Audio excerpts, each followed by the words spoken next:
Good afternoon, ladies and gentlemen. Welcome to another exciting Propagandacast with me, host Imperial Dane. A Monday novice fight for you and my wondrous viewers. A 2 versus 2 on a Pripyat. Yes, indeed, Pripyat. We shall be watching Sam XXL and the Bob fighting versus the Soviet Union. Priptek and Strechko, we'll call him Boris.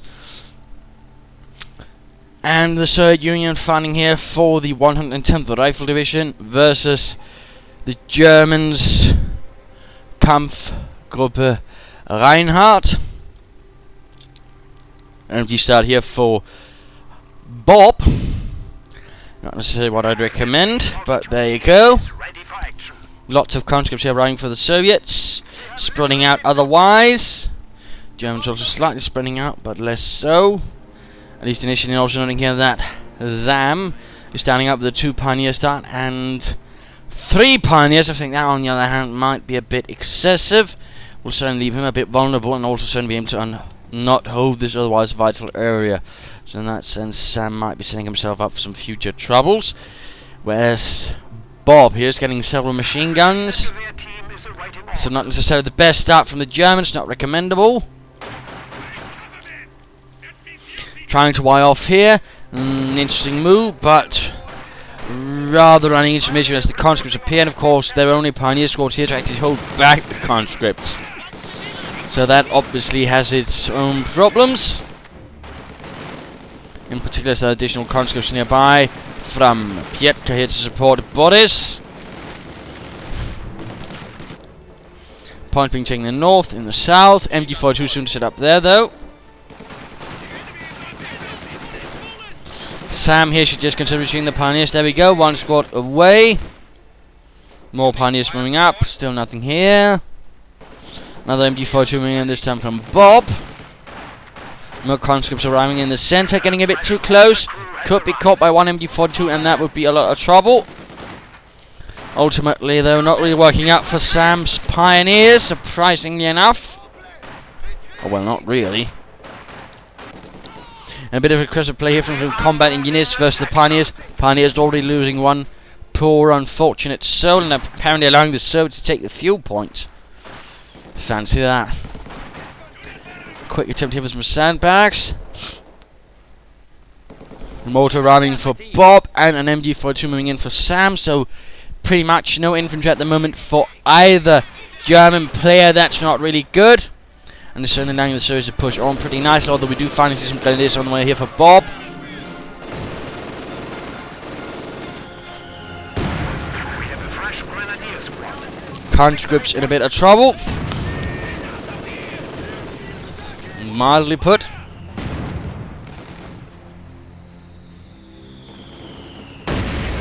Territory being secured, conscripts being run off.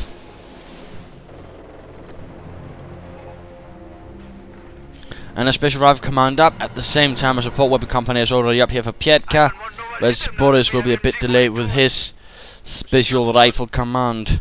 Mines going up down there, lovely.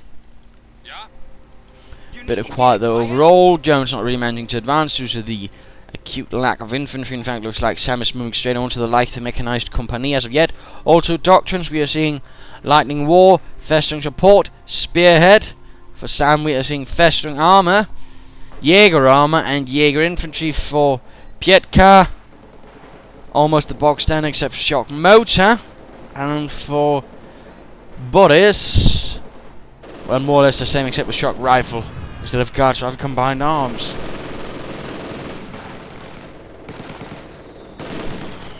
Back to Bob here. Maximums out for Priptek, but a bit of nasty resistance quickly forces that back a bit. And right here, I would really like to point out this is actually not a really good idea. I mean, of all the places he could have positioned his fuel cache, he positions it as close as possible to the enemy's base. I mean, really, that one should not have to be a very difficult one. You don't place a fuel cache that close to the enemy. That is 200 manpower, which could easily go down if you're none too careful. So that's really not good. and certainly a novice move, I would say. Maxim getting mortared here from Bob's mortar. Combat is in fact continuing to allow. I mean, there's been absolutely very little response here, although a mine went off. Looks like it more or less mutilated the Grenadier squad. In fact, might have been wiped out even. Scout car running from another angle. Going to hit here. Good job, good job.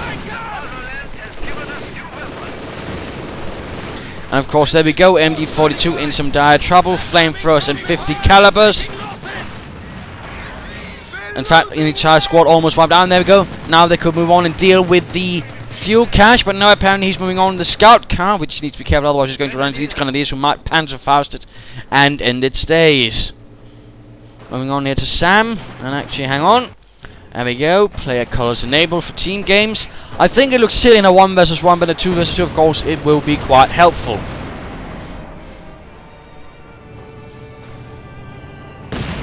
Scout car wiped out. He probably should just hang around and try to wipe out this fuel cache, but sadly, that did not happen. Sam on the move with the scout car, upgrading it already with the auto cannon.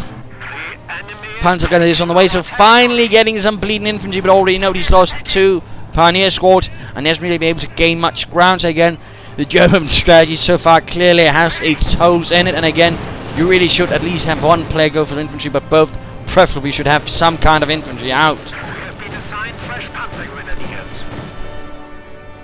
There we go, Panzer Grenadiers arriving. MD42 Mark 1's select moving into heavy cover. Maxim on the run as the scout car blasts away. Ultimately not succeeding, actually doing an awful lot of damage, and Pripyat getting out some shock troops.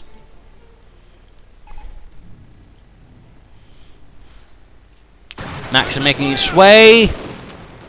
Looks like it actually managed to make it into heavy cover and open up on the MG crew. Quickly suppressing due to the fact it's out in negative cover. And pinned. Mortar rounds firing away. Which could very well be the undoing of the Maxim crew. And there we go. We also note here that festering armor has been chosen for Sam. And a mortar half-track for Bob. And I believe that might mean he's gone spearhead. I don't believe he had festering support. Might be wrong though. Let's go here, pushing up. Oh, wiping out the Maxim crew. Well done. Might even get a counter squad here against Pripyat. Pripyat needs to retreat. Fall back. And apparently did not, instead ended up losing it. Also looks like the shock troops were able to get a mortar crew right there. Looks like the mortar is moving up to support this force here. Fuel cache is still surprisingly enough standing. Defensive position here by the victory point, forcing back the Soviet attackers. Another scout car out here for Boris. Conscripts advancing with glee. Getting blasted a bit there.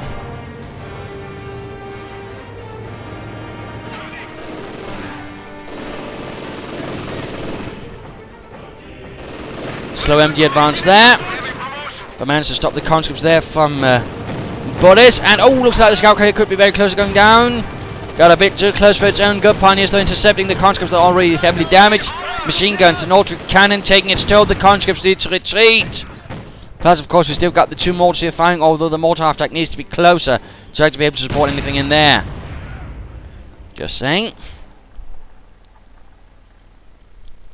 Just saying.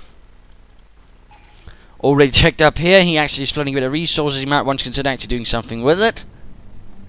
Just a thought anyways. Yeah. Getting on the machine gun. Mortar's not been recruited. Panzer gun is equipped with the Panzer Schreck. Raketen Panzerbüchse.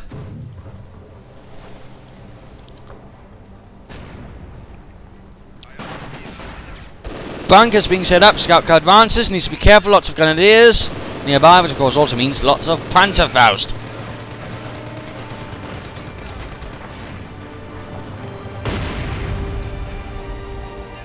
But rather defensive play from the Germans at the moment. Again, that's not really good.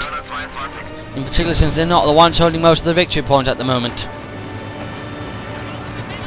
Ooh, nasty work here with the scout car getting behind the support units. Might want to focus down the machine gun and the mortar first. But no, he just keeps on moving. I think Mr. Boris here needs to be a bit more considerate with how he uses scout cars. And there we go, gone. Time to move on to Pripyat and the Soviets. Just gone for shock motor. Advance up here, encounter some serious troubles. We're actually noting that Boris has also gone for some shock doctrine. Interesting, interesting.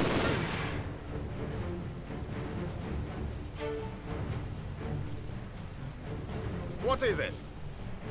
AT gun here. You need some Mechanized armor company going up for Pripyat. They see us. Gun crew standing by. Field gun and Maxim holding up the center. Barely an infantry at all for Pripyat, by the way. He might want to consider doing something about that. But rather, again, you know, novice play. Very static play. They're just taking up defensive position at whatever choke points they can. Which is not really, you know, awfully clever play.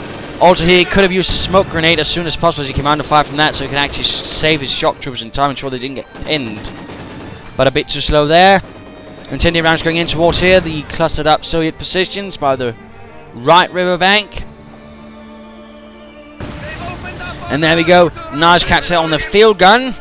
Or apparently somehow they're not burning, apparently they just managed to sort of stand exactly outside it. That's quite impressive. Shock troops pushing up. Quick grenade here against the MG crew. Almost gets it, almost gets it. Shock troops continuing around. There we go. Maxim gone. Scout car left behind to deal with the advancing shock troops, although they are taking quite a bit of damage here from the scout car and its auto cannon. Mortar nearby. Panzer grenadiers with punch strikes moving, and the shock troops actually end up retreating in the face of this. Looks like Boris is moving up some conscripts up north. Good, good.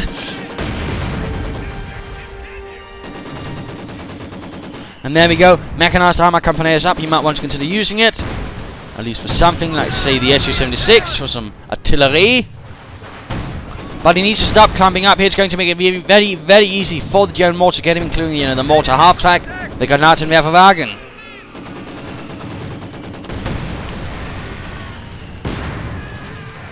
Taking fire.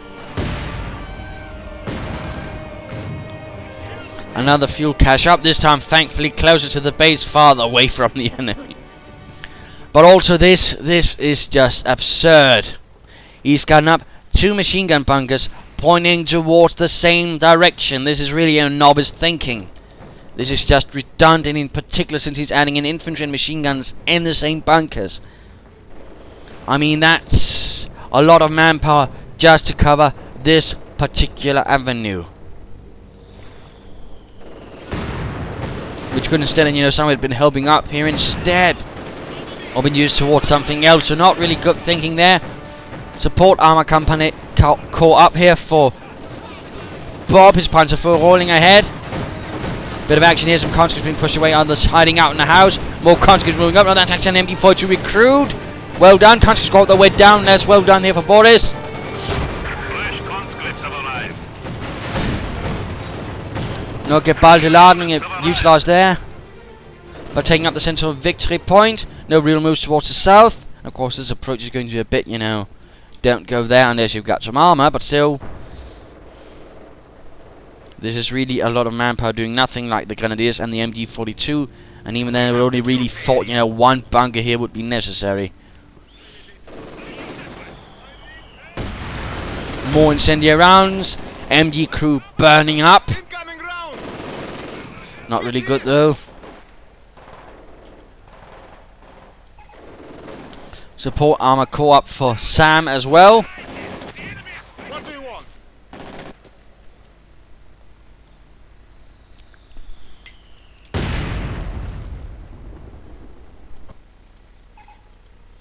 Two mechanized armor companies. I would like to see 1 Tanker V battalion command though. If you will use tanks on here, could really cause some problems, in particular if they would then break through here. S-35 being sent to him with no support at all. That's definitely not really well thought out there by Pripyat. Can't position, he has no idea what might be waiting. And this pack, you know, not really well positioned at all. Not well positioned at all. In fact, that's about as rubbish as it gets. You know, Heinz, I don't think the enemy will come through the trees.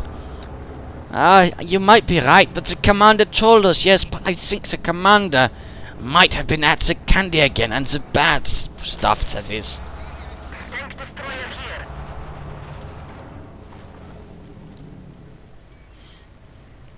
Again, you know, passive play, not really any aggressive play, particularly from the Germans. I mean, the Soviets actually pushing on, that is good, but the Germans are so much more passive. I mean, there's no real movement towards here, for example, or towards this flank either. Instead, they're just attacking head-on when they finally do something.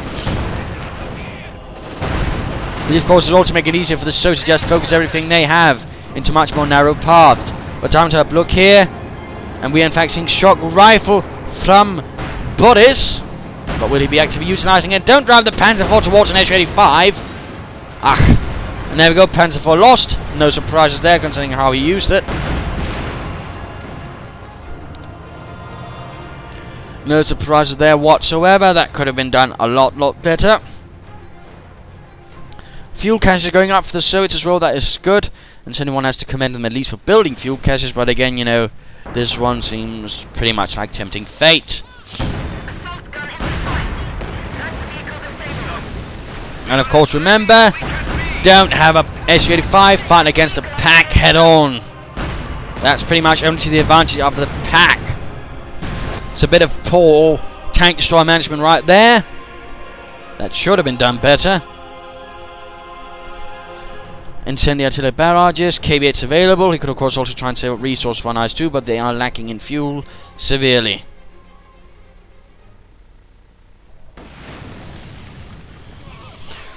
A bit of incendiary fire.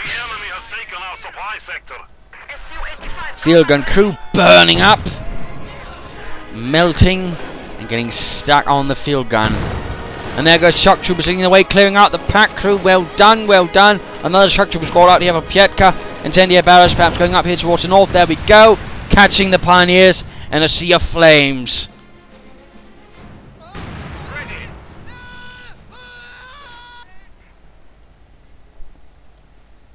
But again, not awfully aggressive or confident German play. Alternating two more half tracks up here for Bob. Shock troopers advancing straight into Panzer Grenadiers, supported by an Ostwind and mortars and additional Panzer Grenadiers. Turning into a bit of a nightmare there for the shock troopers. A bit of a nightmare.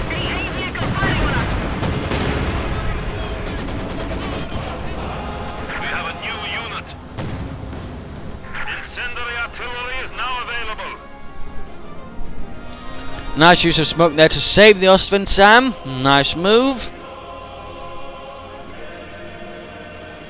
Bit of quiet here and there. Su-76 ready. Troops turning out, not really doing much. Su-76 out here for Boris. Objective secured. We will defend it. And mines, and that's actually good. Mines, yes, mines. Lovely. Bit of random mortaring already looks like.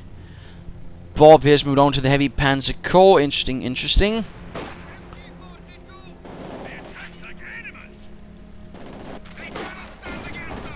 And shock troopers making the assault. Lots of machine guns though waiting in their way. And there we go, suppressed. Less wonderful. An incendiary artillery barrage. And there we go, the MG crew is all of a sudden getting a bit toasty.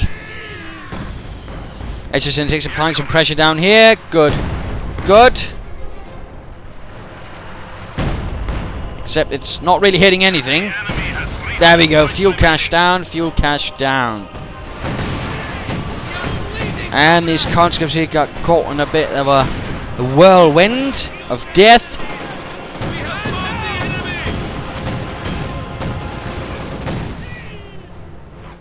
And wiped out. That was not really well considered. He hadn't, for example, considered he'd also have to get back from there, I suspect. Time to move back to the Germans and time for the mid-game analysis. Now then, the current situation is a bit of a stalemate between the two sides. I mean, basically the Germans are much too on the defensive. And of course we also have the fact that one of the German players has plonked down a large part of his army right around here without it actually being able to move. That's not really good. We are now seeing Panthers on the way forward, but overall the amount of forces it can actually send out on an assault are quite limited. More importantly, they also tend to attack through, well, these two spots here. More specifically, they attack through like to attack through a lot, which of course makes it a lot bloody easier for the Soviets to defend, because they pretty much only have to go you know, Yuri, we only really have to point everything towards that area. That certainly makes it a lot easier. And it does, because it also means they don't have to worry so much about casualties, because they'll keep some things reasonably effective, because again, they pretty much only have to defend this area. I mean, the Germans are really not making any efforts here or here, and that's likely going to hurt them in the longer run. Very nice to see this Soviets actually cover the flanks with the mines. Good job there. Of course, it's not your old picture for the Soviets, are they? I mean, they're pretty much doing the exact same thing. The difference is, though, they're actually holding the centre victory point, which rather means, as long as they don't completely cock it up, they're likely going to win. It does mean they should be sitting back fully passively. They should still trying to pressure, but, you know, do it a bit intelligently. Perhaps use the Doctrines, either get on ISU-152 on the IS-2 and really begin hammering away at the Germans, and particularly the ISU-152 or the IS-2 could really cause some problem for the German infantry. And that could definitely be one way, but otherwise, you know, try to break open a front right here. I mean, if you could burst through here, they could really cause some serious issues for the Germans. So there's something there. Otherwise, it's going to come down to unit preservation. Otherwise, you know, not acting like a complete tit. Now then, let's return to the fighting.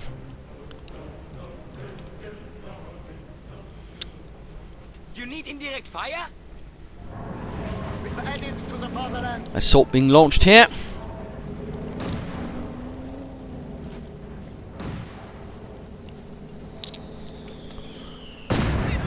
Nice mortar barrage.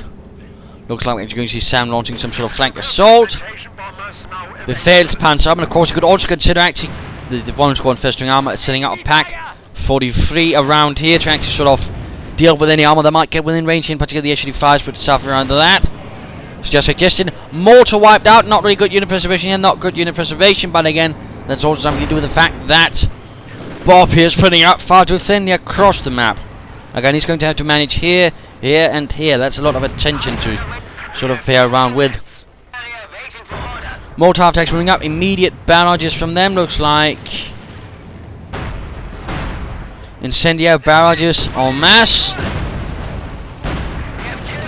The Panzer for some reason is moving up that close, no idea, but there we go. Smoke, assault up north continues, lots of Panzer guns with Panzerrex and an Osten Flak Panzer. Mines up there, good. Also noting here, Panther, but for some reason that's not moving up towards the combat, it's moving south. Interesting, and there we go. Pack 43 is up. Sam rushed it out, the Panzer Abwehrkanone 43. Same gun as that on the Elephant, the King Tiger Jagdpanther. So on, so on. High velocity. And really, Boris there should have pulled that S-85 out faster as soon as he realised, oh wait, there's a Pack 43 firing at me. Sadly, that did not happen, and clearly that S-85 is dead. But what is this? The ISU-152, the Beast Killer, has arrived for the Soviet Union. Hoorah! And we actually know here the Panthers being used defensively to guard this area. Oh dear. And meanwhile, Sam's making some minor progress now that the Pack 43 is actually wiping out most of the infantry, or most of the armor support in particular. Of course, there's still field guns, machine guns, and other things to stop the advance. And that command Panzer IV is likely to blow up if he doesn't get out of there now. And there we go. Good night. That could have been done better. Now we see the ISU-152, which of course needs to stay carefully at some good range. Remember, it's an assault gun, a heavy one with a long range. Use that range. Although again, you will see people using it like a tank, just driving up as close as possible, which is not really how you use it. There we go, firing away.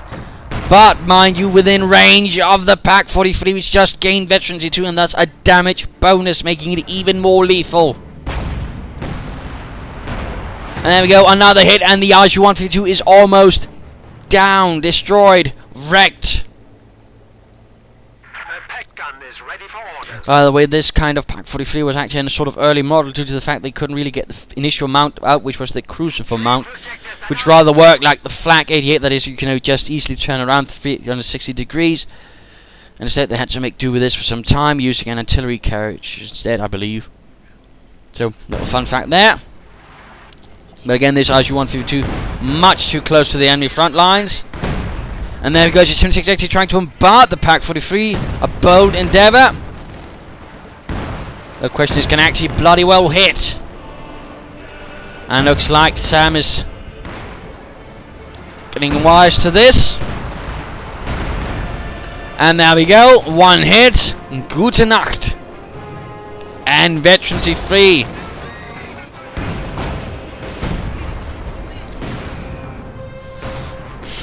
S-35, conscripts and whatnot moving in the North Panzer. Need to retreat, Rückzug.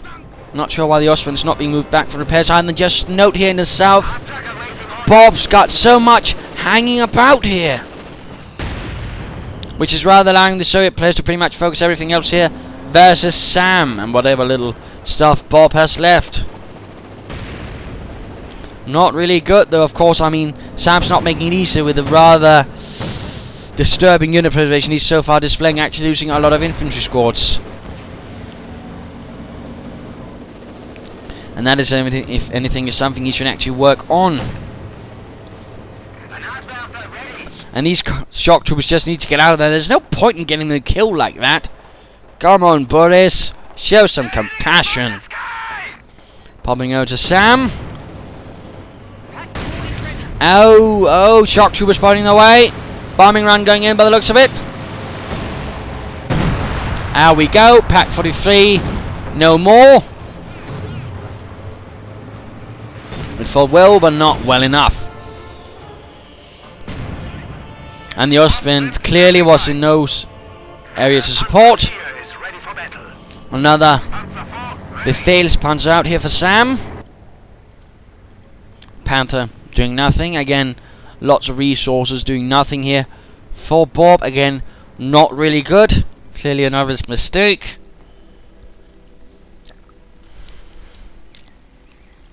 RG-152 still being repaired.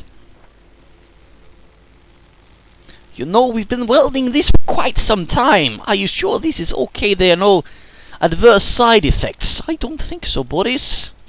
Comrade Stalin said it was okay. But my eyes hurt. Shut up.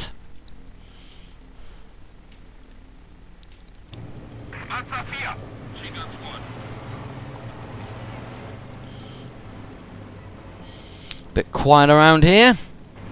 Passive play for the Soviets as well. Though of course they've just launched some attack and actually taken some damage, some losses, but at least, you know, they actually attacked. Compared to the Germans. More incendiary work. More Russians bursting into flames.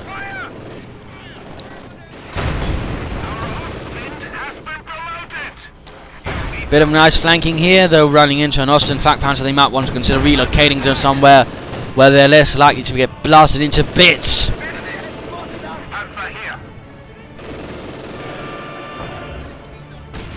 Shock troopers moving up, Maxim moving up, IG-152 almost ready. Yes, almost. Field gun there firing away.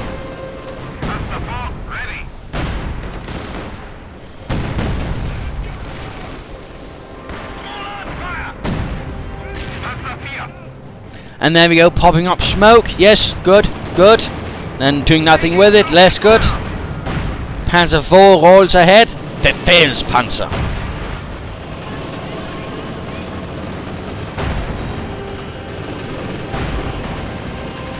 And looks like a few troops attacking up here. Point blank in front of the RG-152. Not really the brightest of ideas, just saying. Not with 152mm high explosive shells, which had such power that even if they failed to penetrate the armor of a tank, it could still do a lot of damage simply by throwing off bits of the armor on the inside. Of course, they had quite a low rate of fire due to the fact that due to the size of the shell, they had to be in two pieces. The shell itself and then the actual propellant for the shell. And what is this? A tiger has arrived for the Kampfgruppe Reinhardt. A tiger.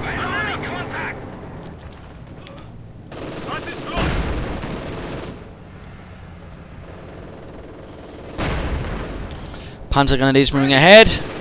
Looks like, what is this? Incendiary barrage.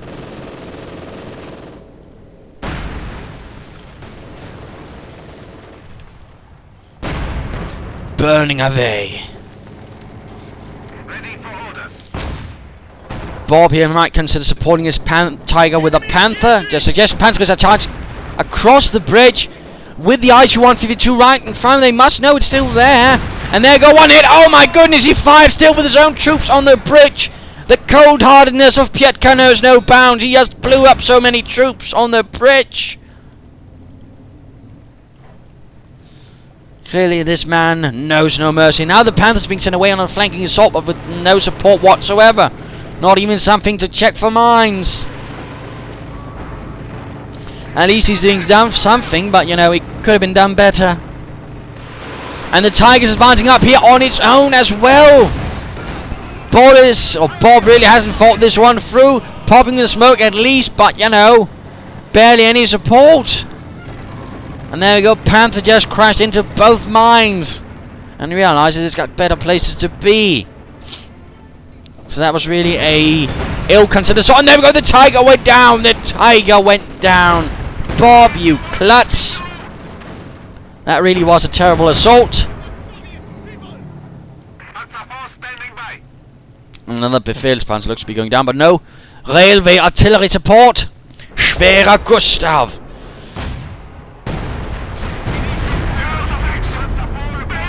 Panzer IV abandoned.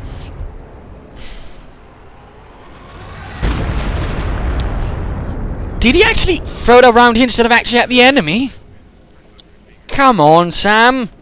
At least make an effort.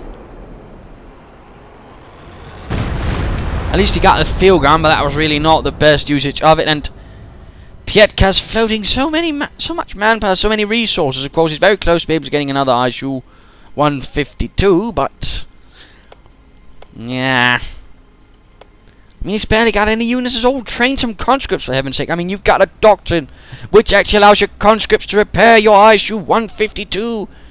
Use it, man. Use it. Again, I mean, that man's really not putting much effort into anything. Floating too many resources. I mean, he could easily keep that ISU-152 very nicely support with a few squads of conscripts to constantly keep it repaired. Another Pak 43 up here for Sam. That's something.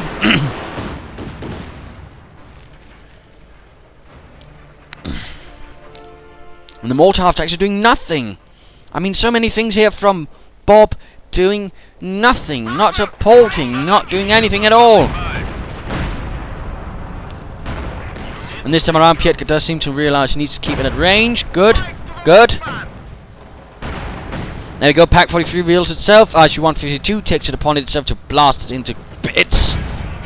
Actually ends up shooting the Panzer Grenadiers instead. Another Ostwind here from Sam. Looks like he's doing nothing but spam Ostwinds all of a sudden. Seems like he's slightly lost it.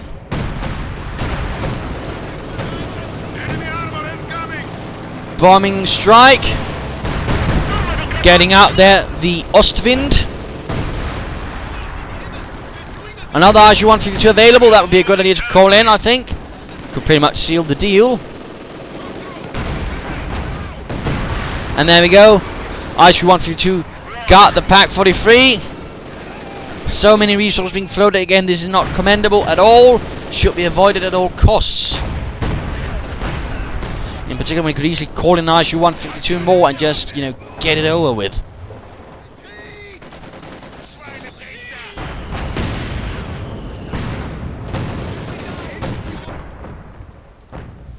Panther still being repaired. No fresh mines there. And there we go. MG crew very dead. Close air support ready.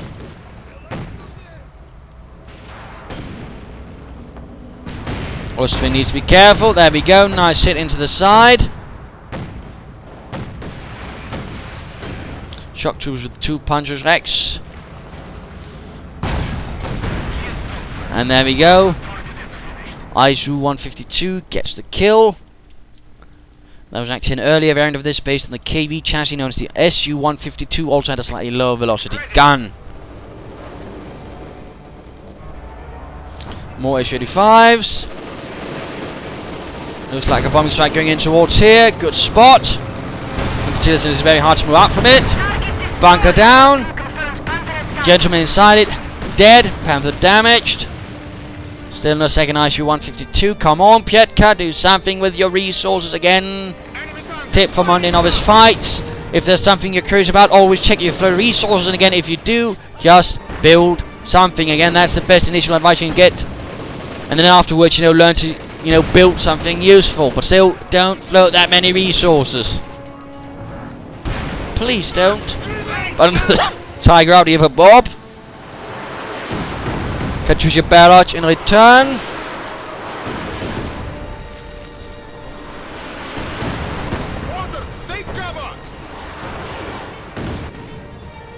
Shock troops continuing their advance up here. IL-2 bomb strike available to rain death. Illusion IL-2 standing by.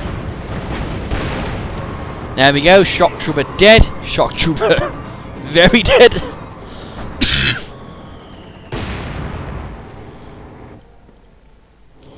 No idea why Sam insists on just spamming Auspins. 100 points remaining. Doesn't seem frightfully well thought out, if I must be honest.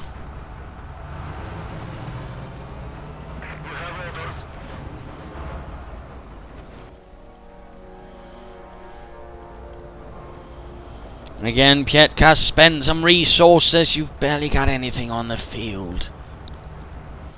Popping over here to Boris, who's also flooding current resources, but not enough to get, say, a IS-2, although that's pretty close. Surprisingly, they didn't build a third fuel cache. With all the manpower they're floating. Oh well. Engineers ready for assignment. But again, very passive, very withholding. Looks like finally he's moving up the Panther to support the Tiger. About bleeding damn time. But again, they're likely going to be attacking from here, and again, that's pretty much just going to mean there's going to so much focusing down this small avenue. Again, not really well thought out. And again, another problem here. Again, it's very much, you know, bash their head against the wall tactics. Not really the most clever ones, in particular as the game progresses. Just going to speed this up. Mortar half-tech for some reason moving up there. Oh dear. And abandoned. Speed things up. Minor assault going down here south. Lots of shock troopers blobbing up. Smoke. Another ISU-152 from Priptek. Good, good.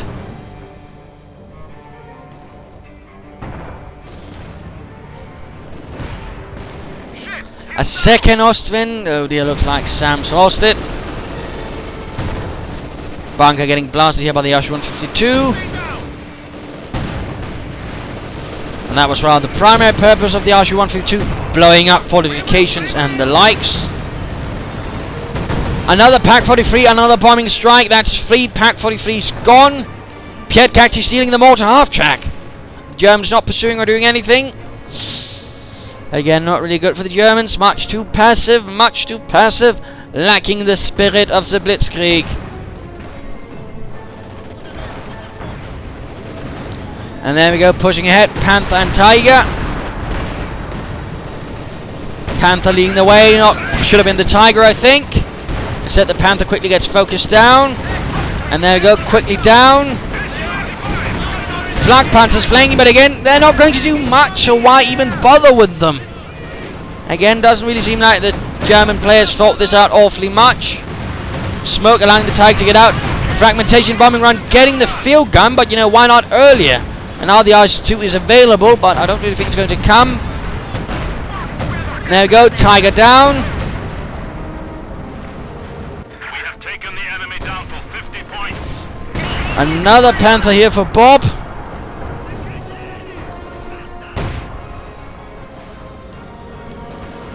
And there we go. Game over. A loss for the Germans for the Kampfgruppe Reinhardt. A victory for the Soviet Union.